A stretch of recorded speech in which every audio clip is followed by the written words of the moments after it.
Biden's body bags. That's the focus of tonight's angle. For the past week, Biden and his team have spun over and over that the evacuation was going well.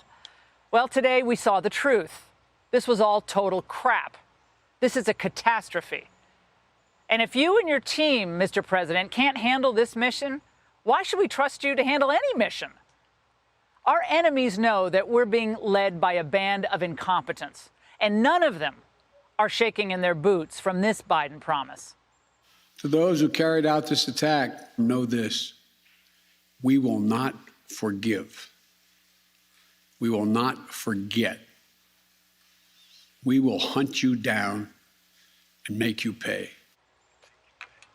The fact is, President Biden and his hand-picked military leaders have failed the American people. They failed to bring and build an Afghan army to withstand the Taliban. They failed to organize a withdrawal that didn't devolve into total chaos. And they failed to first extract Americans still in harm's way, and instead, they prioritized Afghan nationals. As far as we know, hundreds of Americans still remain in Afghanistan. How many more men and women in uniform might die because Blinken, Milley, and the rest have no idea what they're doing? These young men and women joined the military to serve and protect their country. But now they're forced to serve under leaders who couldn't run a school crosswalk. All Americans should have been withdrawn weeks ago, not in the last moments. So once they created chaos all around the airport, it created an impossible situation, one that allowed ISIS militants to murder our soldiers. Just like Joe Biden created a magnet for illegals and the cartels at the southern border, his plan created a magnet for terrorists at the airport in Kabul. We expect those attacks to continue, and we're doing everything we can to be prepared for those attacks. That includes reaching out to the Taliban, who are actually providing the outer security cordon around the airfield, to make sure they know what we expect them to do to protect us. Is he even listening to how insane he sounds? He's the head of CENTCOM.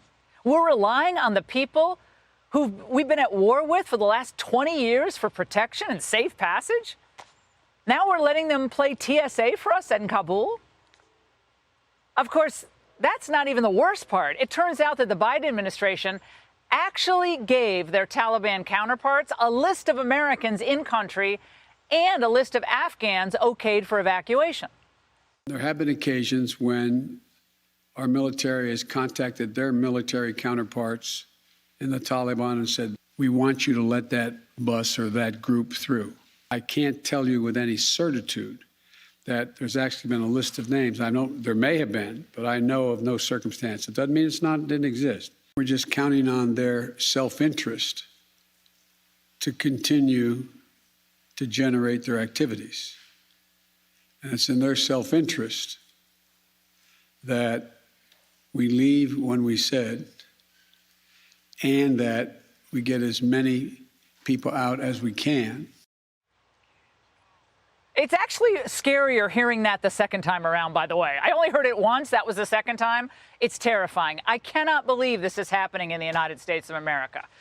Encouraging thousands of desperate Afghanis to flock to that airport, of course, just an idiotic endeavor. We're seeing it play out at our southern border. Desperate migrants, they're rushing in. And it's just pain and suffering caused along the way. These are purely political calculations that Biden's team has made.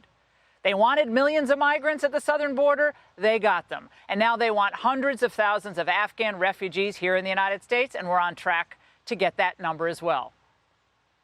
My friends, they cannot be allowed to continue this. This cannot be allowed to happen. Joe Biden has proved himself to be completely incompetent.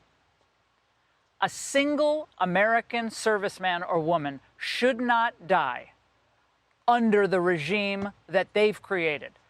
The military leaders, from Milley to the head of Central Command to what we've seen in our Secretary of Defense, Lloyd Austin, none of them should be still in their positions.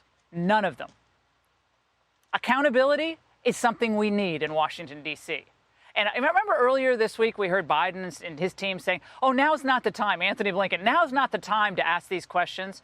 No, now is the time to ask these questions. Now is the time to demand accountability. Hey, Sean Hannity here. Hey, click here to subscribe to Fox News YouTube page and catch our hottest interviews and most compelling analysis. You will not get it anywhere else.